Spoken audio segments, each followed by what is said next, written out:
And welcome to HS Game Time Live. I'm Pep Fernandez, and this is week 7 of the high school football season. A lot of great highlights and scores coming your way tonight as we inch a little bit closer to the playoffs. Let's start with a big night in the Southwestern League and some close scores and some not so close scores tonight. Let's go ahead to the scoreboard from the Southwestern League. Vista Murrieta 43-3 over Great Oak. The Broncos having no trouble with the Wolfpack tonight. Chris Erickley will have the highlights. A couple other scores from the Southwestern League tonight. Let's see. The other scores were Chaparral, that's right, in Temecula Valley. The Pumas win 27-13. The other score, Murrieta Valley and Murrieta Mesa. And it was Murrieta Valley winning by 3 points. 30-27, the final score. So the Nighthawks hold on to win on the road at the Rams. But now we bring in Chris Erickley. He was down in the Southwest for the big Vista Murrieta Great Oak. It was number 1 versus number 3 in our HS Game Time Top 10. A real humdinger. A lot of people chattering about Great Oak after their big W last week against Murrieta Valley. And then, of course, we know that the head honchos in the Southwestern League are the Vista Murrieta Broncos. Great Oak, though, had the game at home. They were talking a big game. Would they be able to fulfill that game would be the million-dollar question. Let's roll out there to Great Oak High School, a.k.a. Angel Ortiz Field. Coley Candell setting up Thanksgiving arrangements with the referees. He was chatting it up with them all night long. Speaking of making things happen, how about the Vista Murrieta defense? Second play of the game, getting the fumble. Then Colton Gearhart trotting in for the early touchdown, a 7-0 Vista Murrieta lead.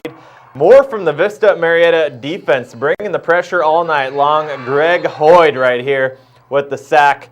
Great Oak would get on the board late in the first quarter, though, with a field goal. 7-3 would be the Vista Murrieta lead at that point. All Vista from there as they do not look back. Gearhart to Kyle Williams with a shake and bake for his first varsity touchdown of his career. 14-3. Then Tyler Cook more on the Vista defense here with a sack of his own, racking it up. A long night for Great Oak. Colton Gearhart, his right-hand man now. Tito Feliciano taking care of business with a 10-yard run. 21-3 now for Vista. Then back to the Colton Gearhart show, cutting his way through the Great Oak D like George Washington chopping down the cherry tree. 60-yard touchdown for Colton Gearhart, running all over the place tonight. 28-3 the score at that point late in the second quarter. More pressure from the Vista D-line here, forcing the safety on Great Oak right before the half. Laquan Williams, a long night for him. Here we go, more of a rough night for Laquan Williams. Curtis Bolton with the huge hit. Williams would be on the ground for a little while, leave the game on his own power. Hopefully he's okay. 3 more points, though, for Vista. We haven't seen a foot this magical since Jesus walked on water. Aaron Ruth, the 42-yard field goal. His father, all thumbs up right there, smiles, the teeth sparkling. Vista, 43-3. And it's all the old thumbs up. It's all smiles for Kurt Ruth as his son, Aaron Ruth, knocks in that field goal there. Just all smiles all around on the Vista sideline. We hope he's watching that. I told him I was going to put it on there, so hopefully he's enjoying it. He looks like a cardboard cutout from Kohl's, you know, you go to a department store. It looks good, though, man. He could be like a politician with that thumbs up right there. He does. He looks very, very official. Distinguished right there. Is that Jeff Perenni? And Jeff Perenni, HS Game Time celebrity Jeff Perenni, working the stat board there, I think. That's what they do. We slug around the cameras. With all the points that the Broncos were putting up on the board tonight, he was definitely almost running out of ink on that pen of his, keeping track of the running game. Colton Gearhart, Tito Feliciano, and, of course, the defense to hold Great Oak. Great Oak, a team that really slugged it out with Murrieta Valley last week. Murrieta Valley, no slouch themselves. And to just dominate Great Oak in that fashion, I think the Broncos reminded everyone who is the king down there in the Southwestern League. I'm listening to you, Chris. We got more video highlights coming in, so I'm just coordinating that as we go along. The wire feed is coming in minute by minute updates. It's really popping off right now. We got a lot more scores and highlights. It's like the CNN. Pep is the Wolf Blitzer of HS Game Time. Up to the minute updates into the breaking news center here. So how impressed were you of the Broncos? I mean, it seems like all facets of the game, we saw it in the highlights. They kind of did it all. Yeah, the defensive line was bringing the pressure. Of course, Gerhardt, we know what we're going to get with him. The guy could basically be a running back or a quarterback. The way he throws the ball, and of course, he was just like punishing hits, stiff arms, everything of the sort tonight. It's going to be interesting next week. Murrieta Valley plays Vista Murrieta at Vista Murrieta. Of course, we did see, though, that Murrieta Valley had some trouble with Mesa tonight. That's right. But it's week by week. You never know what might happen. Murrieta Valley and Vista Murrieta, a huge rivalry. Right now, though, it is no question that Vista Murrieta is the team to beat, has been and continue to be out there in the Southwestern League. A coincidence we got their helmet out right today? There. Probably not. All right, thanks, Chris. We'll have you back in the show as we break down this game once again. Our big game of the week, Vista Murrieta and Great Oak. But now, another big game from the River Valley League. Norta Vista taking on Moreno Valley. Let's go ahead and roll those highlights out there at Moval High School. And it was 7-0. The Braves are leading this one in the second quarter, but this game was far from done. That's Dane Watkins, the quarterback at Moval, sidelined because of an injury. Watching this one from the sideline. Second quarter, Vikings with the ball. Joseph Kinney in at quarterback hits Sean Damon Moore for the nice gain field. Same drive, the Braves defense looking to keep their shutout intact. Kevin Hedlund, one of the top tacklers in the entire state, comes up with the stop. Later on that drive, quarterback Justice Tyler for the Vikes connects with Ronald Gaither on the touchdown strike, and we head into the half tied 7-7. Novi comes out of the break looking to regain the lead against Moreno Valley, but the Vikings would get the ball first, and they would set sail down the field. Check out this catch right here down the sidelines. Got a little blocked on the view, but it was a great catch. Later on that Moval drive, the Braves defense comes up with a big stop. Anthony Perez gets in the backfield and brings him down for a loss. Novi's defense would rise to the occasion. DeAndre Castanon gets his hand up, tips the pass, and Joseph Jolly comes down with the interception. Novi enjoying their favorite pastry, the turnover. Instant drive, the Braves doing what they do best, pounding the ball. The big battle ram, Angelo Martinez, the tough run.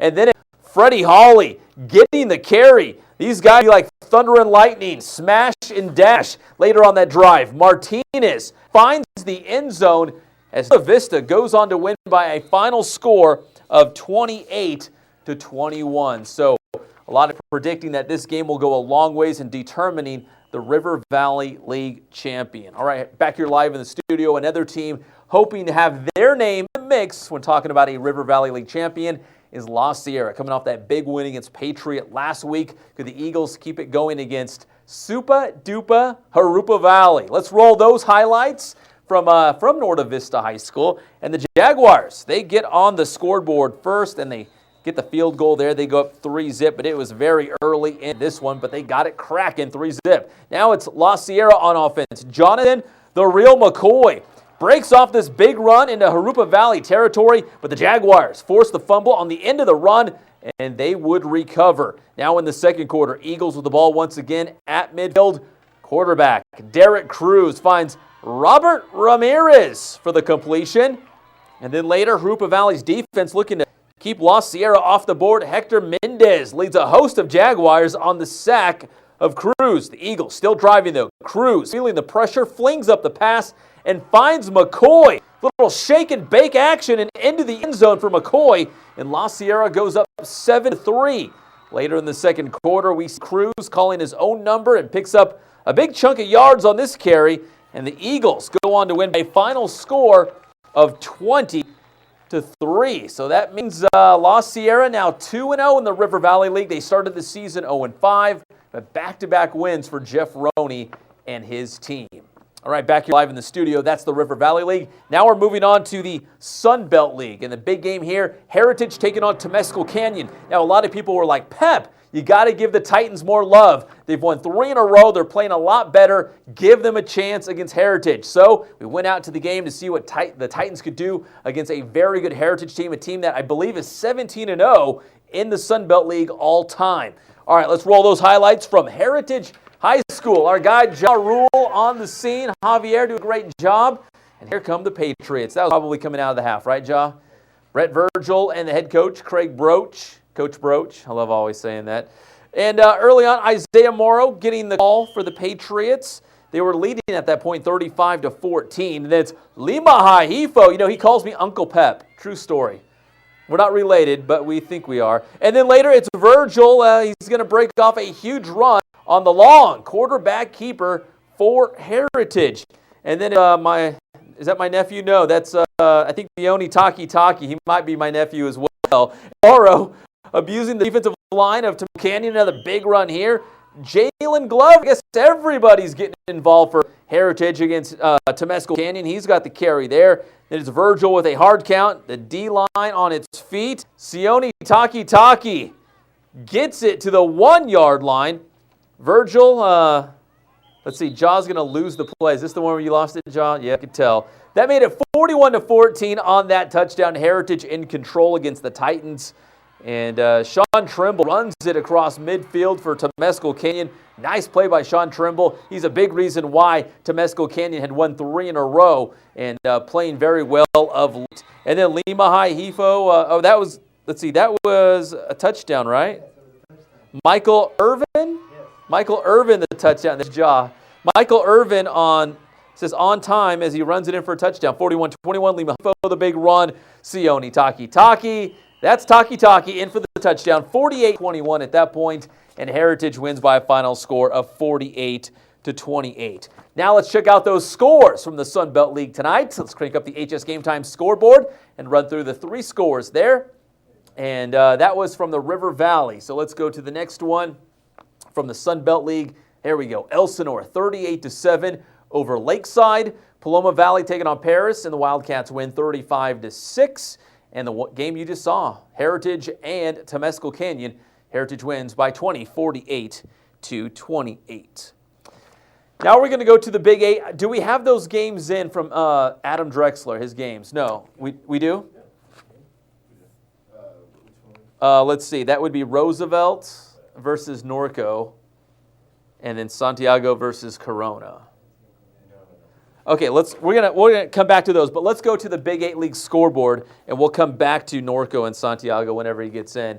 So we can tell you from the Big 8 tonight, Centennial, the big winner, 70-28 over King. Now the Wolves actually kept this game close in the first half, but the Huskies put the pedal to the metal in the second half and pulled away 70-28. Big win for Centennial. Also from the land of the Big 8 tonight, it was Norco and Roosevelt. Check out this score.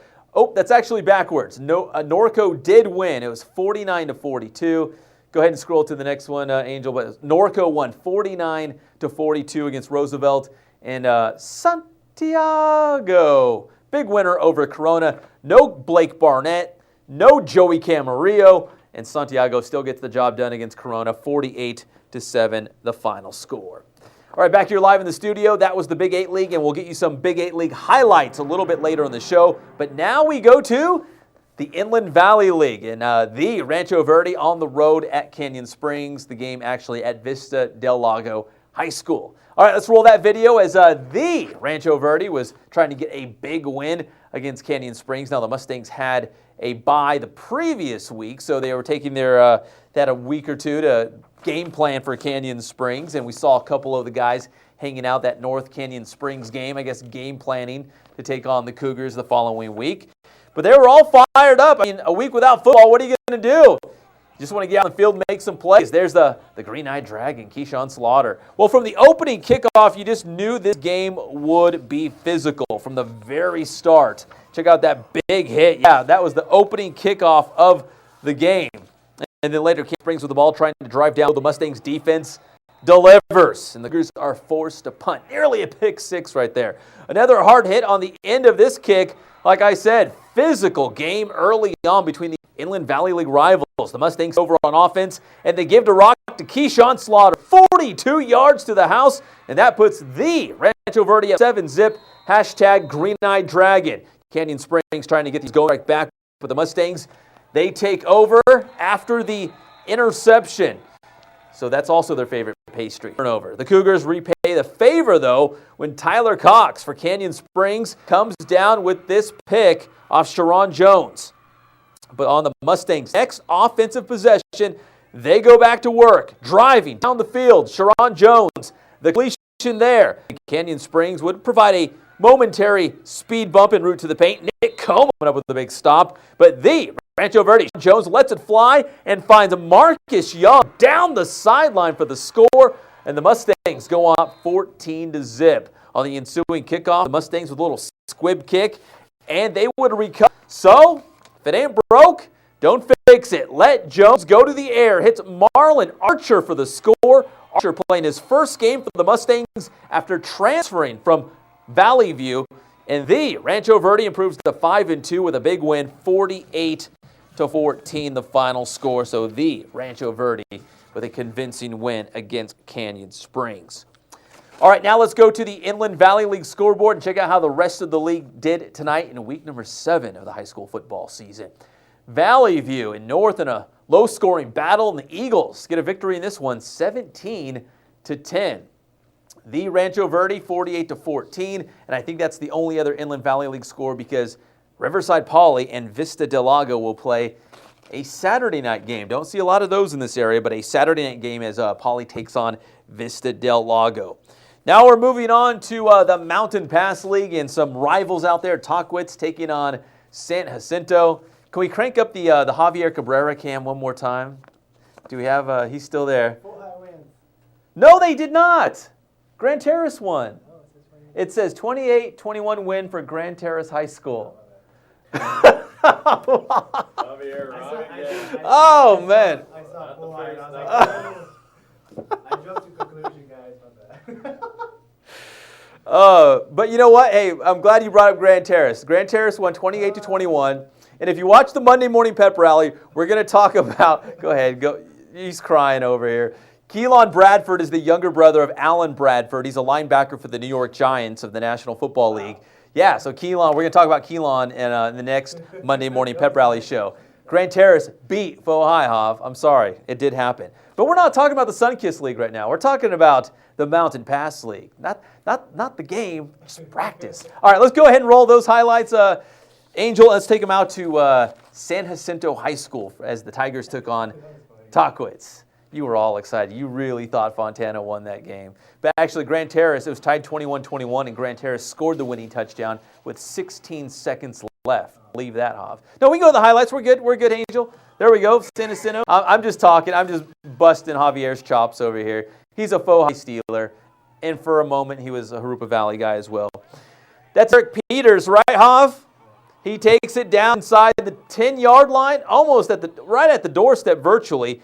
And then Peters right there at the doorstep. Are they finally going to get a touchdown? They do. Tahquitz punches in the touchdown. That makes it 7-0. The Titans go for the 2-point conversion. They would get that as well, and that would make it so 6-0. That makes it 8-0. Tahquitz on top.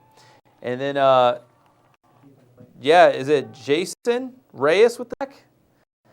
J-H-O-N, is that what you wrote? And then Tahquitz defense gets a stop. Then it's Tim Neely. Welcome to Neelyville. He comes up with the interception for Tahquitz. And then it's Malik Kimbrough. Nice run there for San Jacinto.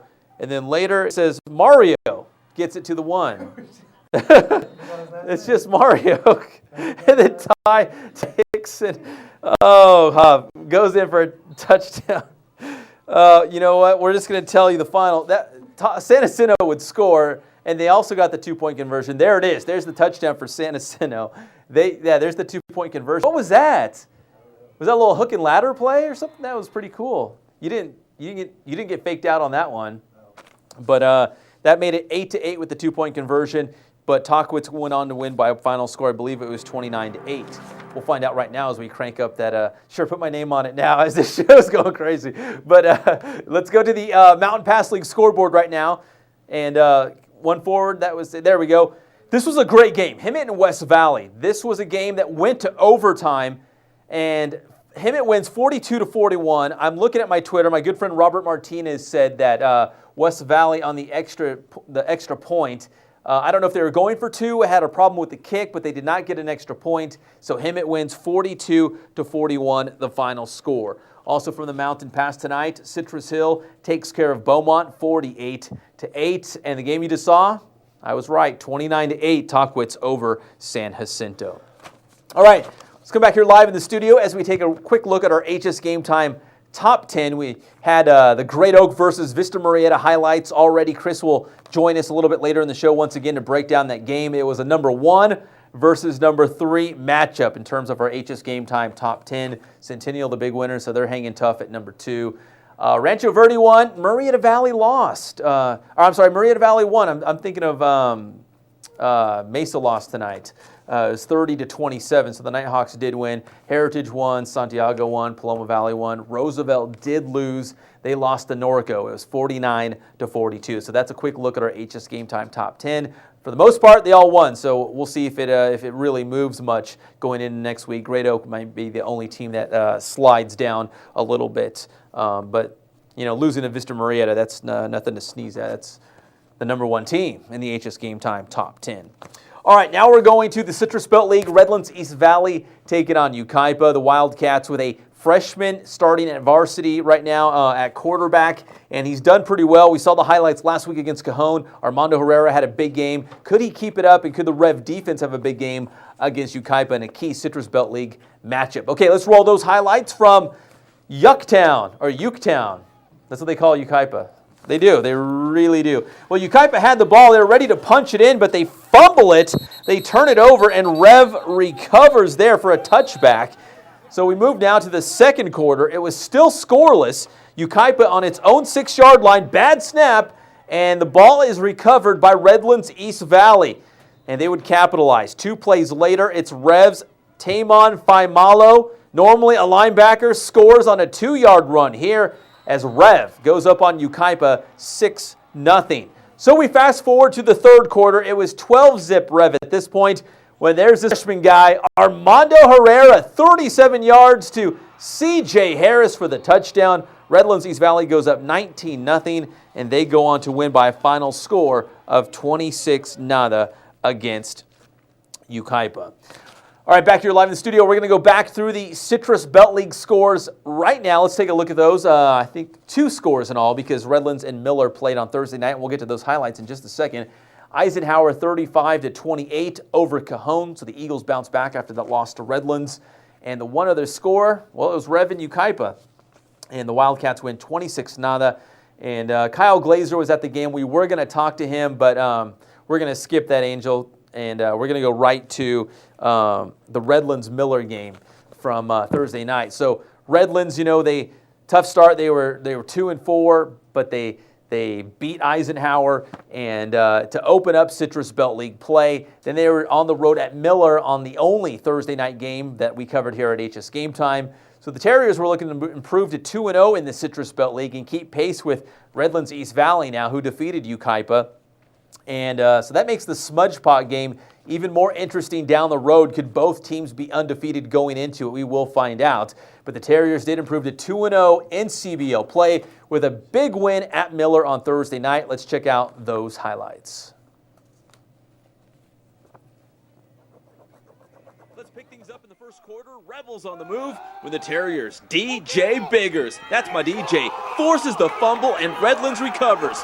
That sets up this. Tony Sandifer gets the call and finds the house. Hashtag pep in his step. Redlands beat Eisenhower last week, which also marked the return of head coach Jim Walker's mustache. Coincidence? The Terriers looking for more mustache magic. Matt Roquet leads the way on this tackle for a loss. Now it's Redlands with the ball on offense. It's Zach, don't call me Sean, Lindsay. Big carry by the fullback. Same drive, it's quarterback Cody Whitaker letting it fly and finds a wide open Marcus Durham for the touchdown. Redlands up 14-0 in the second quarter. Whitaker and the Terriers had a 2-touchdown lead late in the first half, but the Rebels looking to close the gap before the break.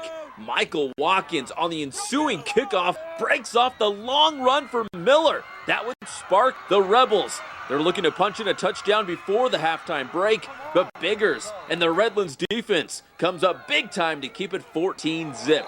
Could Miller put together a revolution in the third quarter? Well, the Terriers come out firing. It's Whitaker rolling out and airs it out to Kobe Glass.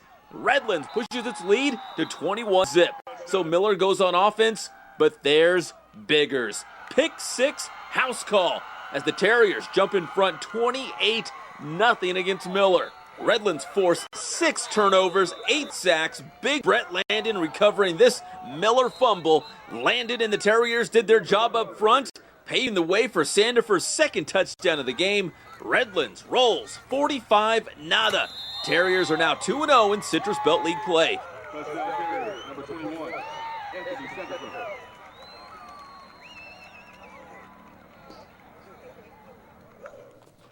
So a very nice win for Redlands against Miller on a Thursday night special. Now we've got a lot more highlights and scores to bring to you, as well as Dennis Pope's going to break down the big Centennial victory against King as the Wolves suffer their first loss of the season. But first, just a reminder, every Tuesday and Thursday I join Stu, Tiffany, and Jimbo on KCal Rocks 96.7 FM. We talk high school football, a lot of high school football, plus the national headlines and local sports headlines as well. And as we tell you every single week, Jimbo was a high school football star somewhere in a galaxy far, far away, he claims. But he says he didn't play for a very good team. So I asked him, how do you keep morale up, Jimbo, when you play for a team that's not competing for a league title? And here's what Jimbo had to say. All right, Jimbo, we knew you were a high school football star, so your high school football team must have been really good because you were on it, right? Not necessarily. I got to be honest. We did win some games, but we didn't into any pesky state championships, because I didn't want to win too many patches, and you got to sew them on your Letterman's jacket and all that stuff. So we played more for the fun and the sort of it, not for patches. You know what I mean? Sure. So sometimes the seasons can get a little bit long if you're not, let's say, in first or second or even third place sometimes. But you got to keep morale up. You got to play through the whole season. And the best thing to remember, I think, this is what got me through those tough seasons, is you're making memories. This is stuff that you're going to remember for the rest of your life. Life is about stories, so stick with it. Have some great stories. Plus, football players score way more chicks than the other guys. You know what I mean? That's some good stories right there, Pep. Ah, Jimbo, you got to love him. You got to love this guy, too. Dennis Pope, he was covering the King Centennial game. As I understand, we've got some video highlights that we'll get into the big Saturday show, but Pope's here to break down the game, which, I don't know, I saw the scores early on. It looked kind of close in the first half, right? Yeah, King scored first, and then that pretty much got ugly from there. Final score was 70-28. Second half was all Centennial. There's a couple of late fumble return for touchdowns by Centennial to make things really lopsided. King, they looked okay in the first half. DeWitt Caswell, he was running the ball hard, and Jacob Rogers, he had the discount double check a couple times, scored a couple times.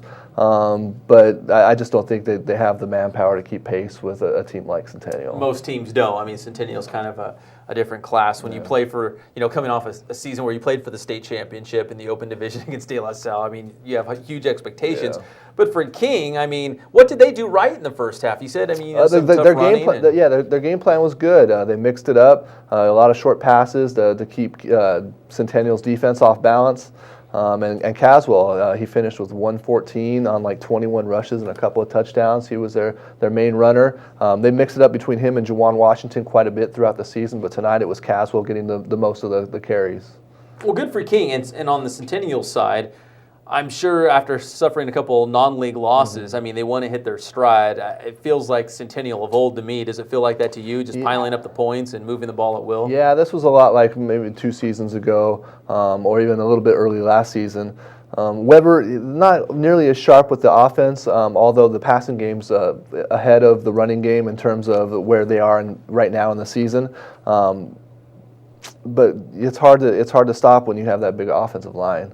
They just push people around. Now, what about King? I mean, if you do the eyeball test around the Big 8 League, King might have the biggest offensive line. Were they effective, though, against Centennial? They're big bodies, but, the technique just isn't there yet, I don't think. They do some good things. They're able to get the ball to the outside and get it to their playmakers, but I just don't think that they lack that finishing touch, maybe.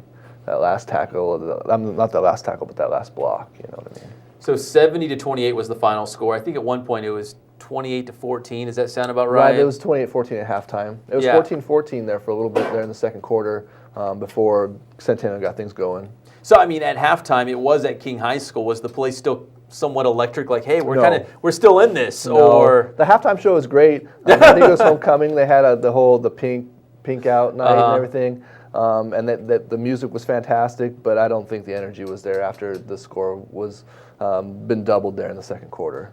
So that begs the question: what was the music? What was going on? I don't remember. I was doing my stats you were and tapping stuff, your feet but and just really but I was rocking like, out while you know, you're. this was some good stuff. So they're hitting it hard.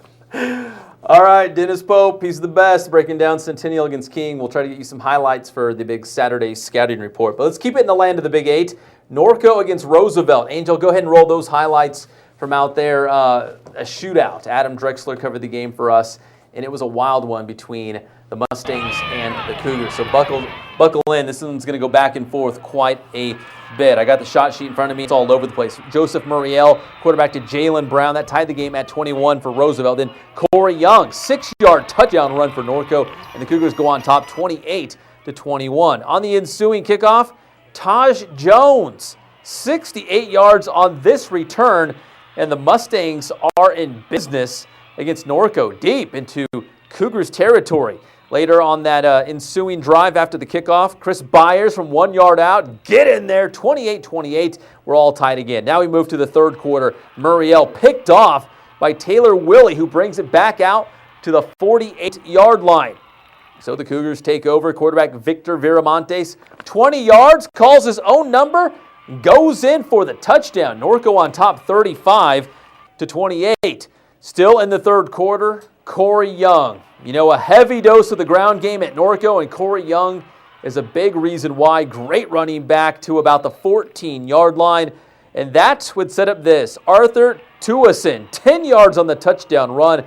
And Norco builds its lead to 42-28, but this game was not over. Fourth quarter, Murrieta, intercepted by Willie, again brings it to the 27-yard line. Whoa!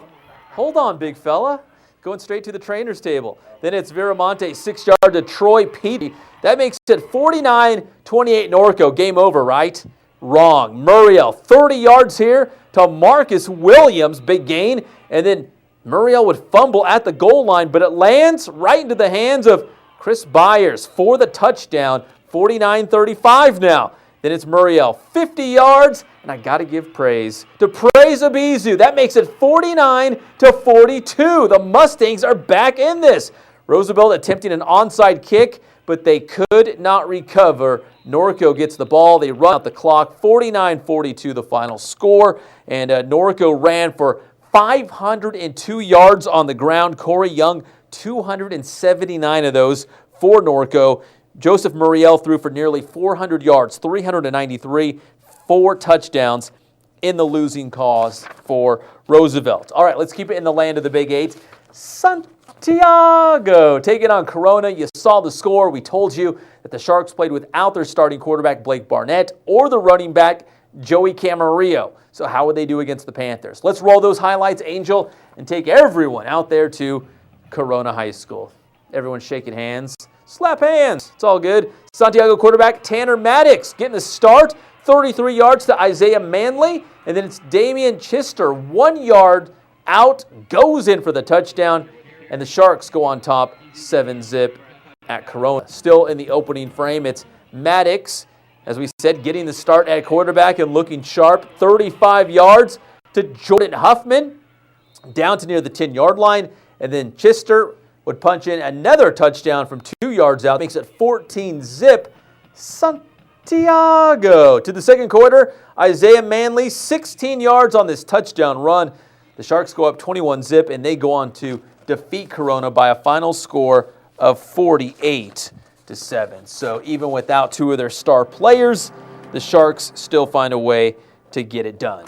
All right, if you're just joining the show, we've got a lot of highlights and scores still to pass along. So we're going back to the River Valley League. Norte Vista taking on Moreno Valley. This game decided the River Valley League championship last season, and a lot of people think that tonight's outcome would also play a huge part in who would walk away with the River Valley League crown in 2013. Angel, let's roll those highlights from Moreno Valley High School. And the Vikes were down 7-zip. There's their starting quarterback, Watkins, injured. Watching this one from the sideline tonight against the Braves.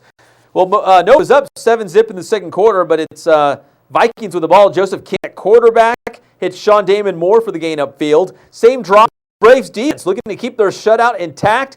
Kevin Hedlund, one of the top tacklers in the state, comes up with the stop. Later on that drive, quarterback Justice Tyler connects with Ronald Gaither on the touchdown. And we head into halftime, tied at 7 apiece, 7-7, Moval and Norte Vista. Novi coming out of the break, looking to regain the lead, but the Vikings would get the ball first, and they would set sail down the field. Check out this nice catch here along the sideline. My view a little obstructed, but it was a nice catch there anyways. Later on that Moval drive, the Braves comes up big time. Anthony Perez gets in the backfield, brings them down for a loss. Novi's defense would rise to the occasion. DeAndre Kistanon would tip that pass. Joseph Jolly comes down with the interception. Novi enjoying their favorite pastry, turnover. Ensuing drive, Braves doing what they do best, pounding the ball. The big battle, Andrew Martinez, the tough run. Then it's Freddie Hawley getting the carry. Now these two guys should be Thunder and Lightning, Smash and Dash. They need a nickname. They're so good. Later on that drive, Martinez finds the end zone on this carry. Norte Vista goes on to win by a final score of 28-21. So Norte Vista winning this key River Valley game tonight, and we'll see if this is going to be a deciding game moving forward in terms of a league championship. Now, we had La Sierra on the HSGameTime Blitz this past Wednesday. The Eagles were on because after an 0-5 start, they beat Patriot to open up River Valley League play with a very big victory. But the Eagles looking to keep that thing going and stay in the hunt for a River Valley League championship. Could they do it? Let's roll those highlights from Norte Vista High School. Yeah, they were playing at Novi. That's their home field. So La Sierra taking on Jurupa Valley. Let's go to those highlights. Also from River Valley League action. It was the Jaguars getting on the scoreboard first. They get the three-pointer. They go up 3-zip on the Eagles.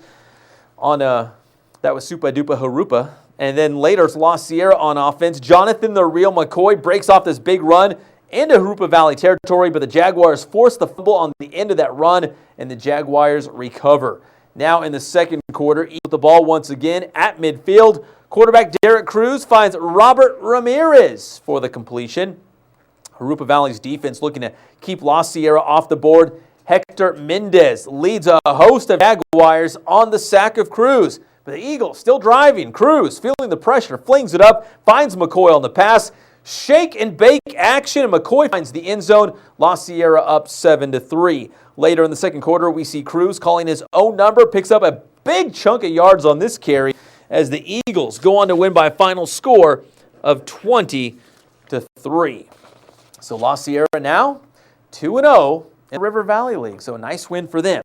Now let's go through those River Valley League scores from Week 7 of the high school season. Let's crank up the HSGameTime scoreboard. Patriot defeating Ramona 42-19. Let me check my phone because I'm pretty sure we're going to get the highlights, and that is an affirmative. So we're getting highlights. Patriot over Ramona 42-19. Also tonight, you just saw it, Norte Vista 28-21 against Moreno Valley. They close win there against the Vikings. And one more score, the La Sierra game, 20-3 against Supa Dupa Jurupa Valley. All right, back here live in the studio. Now we're taking you back out to the Sun Belt League where Heritage took on Temescal Canyon. The Titans had won 3 in a row and feeling really good heading into this big game against Heritage, who has dominated this league 17-0, I believe, since they've joined the Sun Belt League. So let's roll the highlights from Romoland, or Menifee. A lot of people call it different things, but it's down there, right? Near Paris and Menifee and Romoland and Hemet. There's Brett Virgil and Craig Broach talking things out. What are they going to do? And I'm going to use my trusty shot sheet from Javier. That was Isaiah Morrow, right, the run, and that must be Lima Haihifo. Like I said, he calls me Uncle Pep. It's true. Brett Virgil with a nice run here. A lot of yards the long way, taking the detour, but he picks up a big chunk of yards there for Heritage. And this was all in the third quarter, and Heritage had a 35-14 lead. That was Sonny Taki. And this time it's Jamal Morrow, right? No, Isaiah Morrow. Jamal Morrow's at Washington State. That's his little brother, Isaiah. No, but here's Jalen Glover. He's going to run it downfield. A lot of running, right, Hav? From Heritage. And then it's Virgil with the hard count. D-line, let's see. D-line on their feet. Sione Taki. Is it Taki coming up? Yeah, that's Taki. Goes in for the touchdown, right? It was 41-14.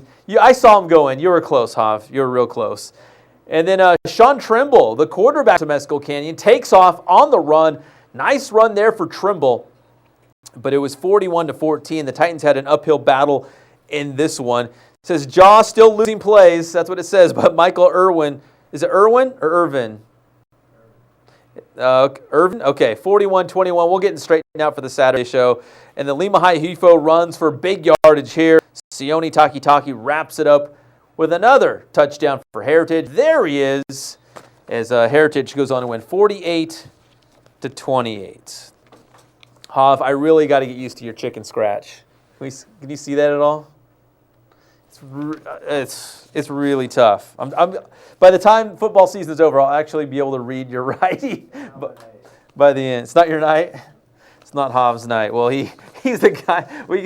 I don't know. We have to use that somehow when he got all excited about the big Fontana win. He put his phone in front of the camera about how Fontana won, but they didn't. They actually lost. But anyways, I'm not laughing because Fontana lost. I'm just laughing because Hav got all excited.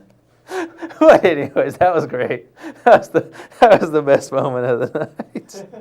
All right, I gotta regroup here. All right, so let's go over the scores one more time from the Big 8 League, and let's see, that would be scoreboards 10 through 12, the Big 8 League, and we'll just remind you one more time that Dennis Pope will have. I'm sorry. Yeah, you're right. The Sun Belt League scores. And then there's the Big 8, 70-28. Centennial wins over King, and Dennis Pope. We just had him on breaking down the game. He got some video for us. We'll have that in the Saturday show. That's the right score, 49-42. Good job, guys. Norco beats Roosevelt, 49-42.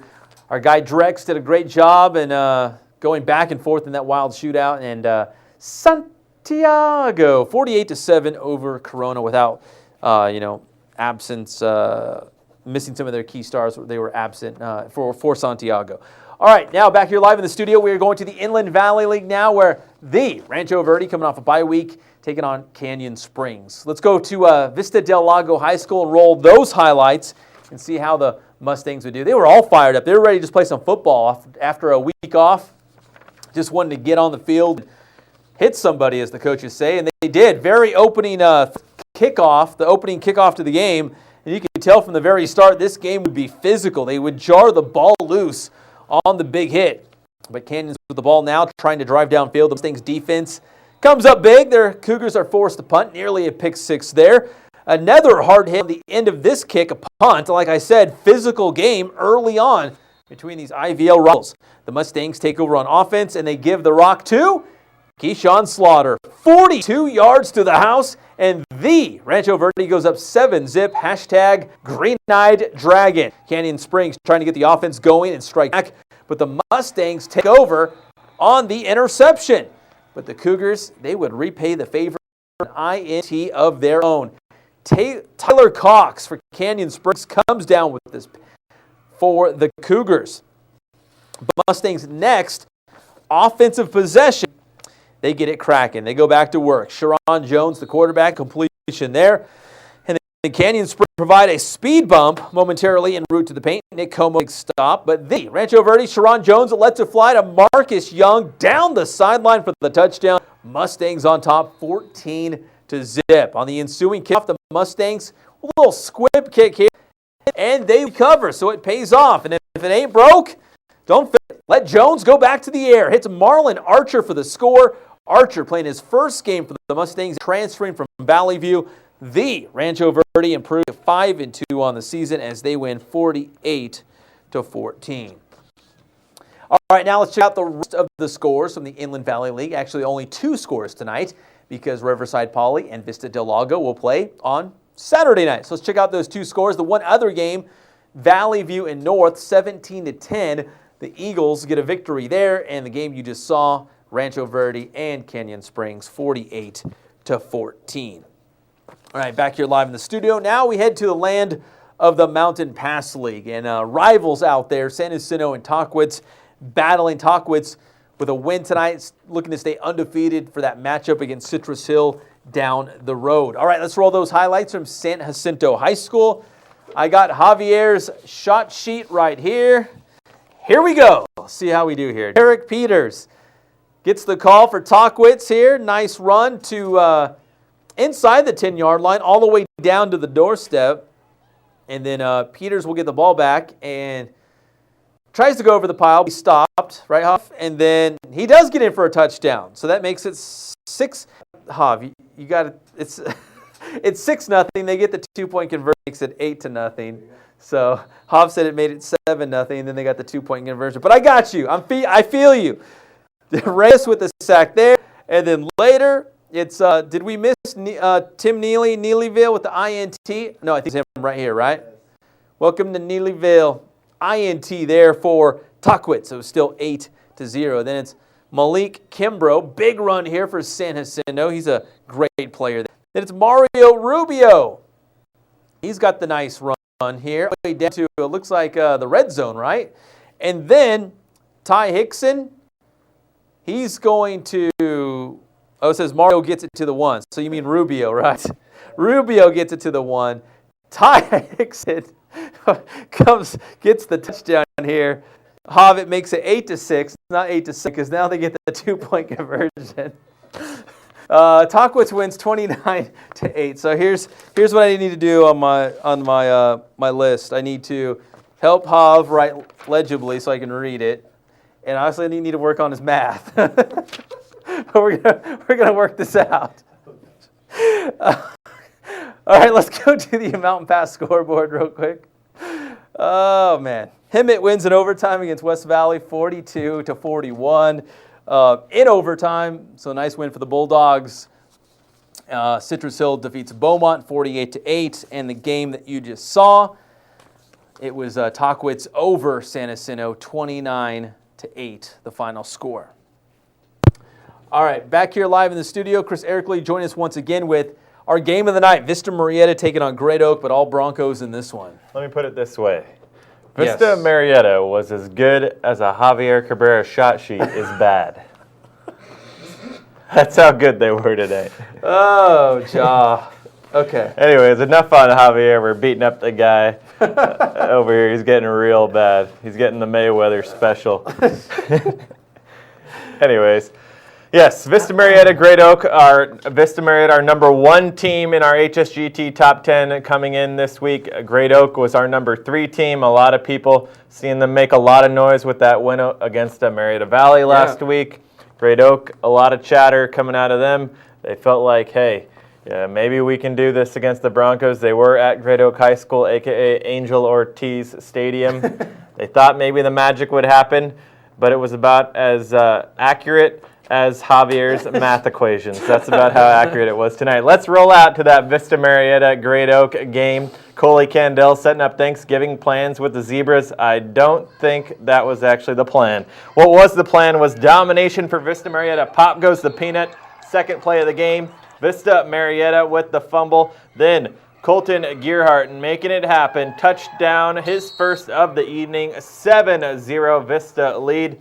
Then more from that Bronco D, bringing the pressure all night long. Number 42, Greg Hoyd with the hit. More from the Vista sack party coming up, but Great Oak would get on the board with the field goal late in the first quarter, 7-3. The score with the Vista Murrieta lead. And we got some guys cracking up over here. Vista Murrieta back on track. Gearhart to Kyle Williams, shake and bake for his first varsity touchdown ever. 14-3, the Vista lead. Then Tyler Cook cooking up another sack for Vista Murrieta.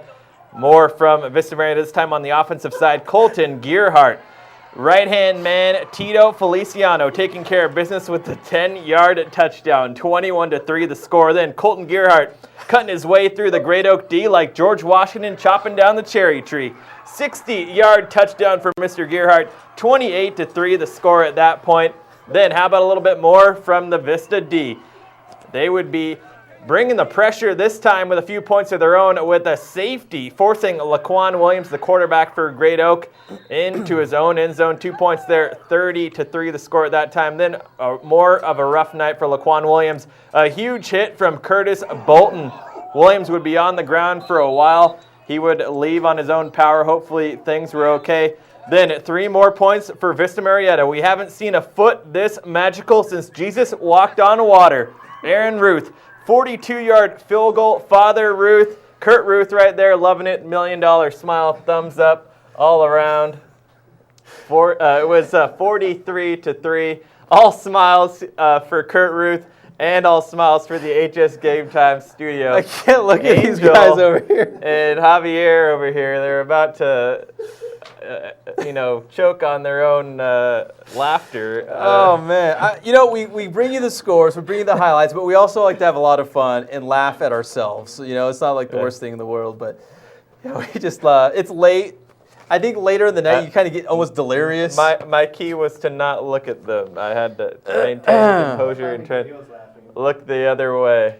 And anyways, so big game tonight for the Broncos. They face Murrieta Valley at Bronco Town next week, though, and also Chaparral facing off with Great Oak next week. It's really going to be a battle for the 2 spot out there in the Southwestern League because it doesn't appear that the Broncos are looking to surrender the top spot to anyone anytime soon. Not vulnerable at all. The Broncos look very strong. All right, Chris, let's take a look at the other Southwestern League scores.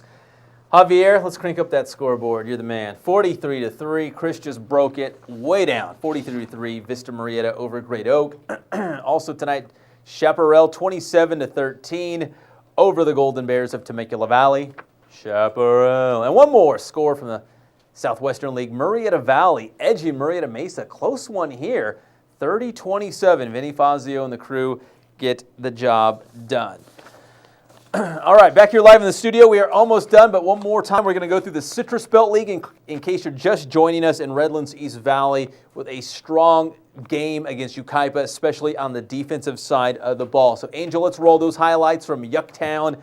And opening drive, first quarter, scoreless. Yucaipa has first and goal at the Rev 6, but quarterback Tanner Ward fumbles it, and Rev recovers for a touchback. That was the first of 5 Yucaipa turnovers in the game. Second quarter, still scoreless. Yucaipa on its own 6-yard line.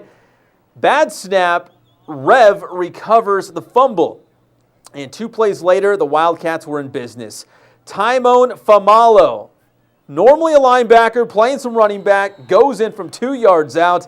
That makes it 6-0 Redlands East Valley. Now we fast forward to the third quarter, Rev up 12-zip at this point when Armando Herrera, a freshman, goes 37 yards to C.J. Harris. Redlands East Valley goes up 19-zip, and they go on to win by a final score of 26-0 against Yucaipa.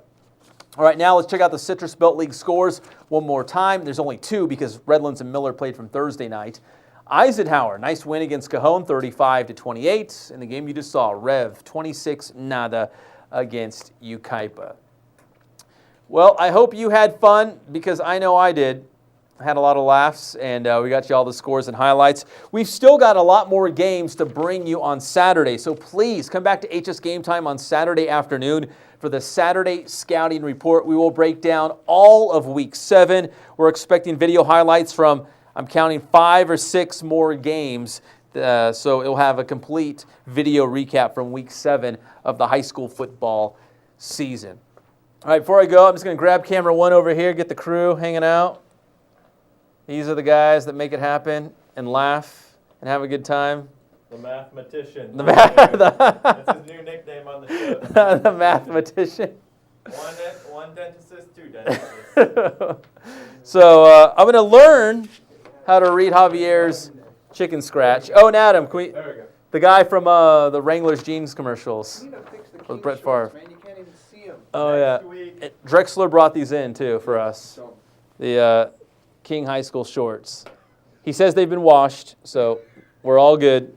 Next week is the live proposal, Bachelor IE style with Drexler. Oh, you gonna propose on our show?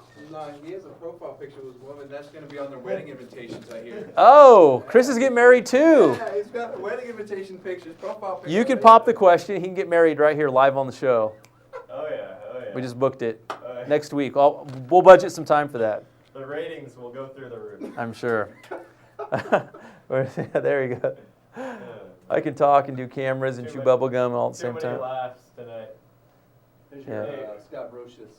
Oh, and that's the Patriot Ramona game, right? So highlights from Patriot Ramona as well on the Saturday Scouting Report. All right, thank you for joining us. We will do it again next Friday for HS Game Time Live. That would be Week 8. And please join us on Wednesday for the Blitz from Adrenaline Athletic Training, and we'll give you a preview of Week 8 and talk about the big storylines and the big matchups for next Thursday and Friday. From everyone here at HS Game Time, I'm Pep Fernandez, and we will do it again next Friday. See you then.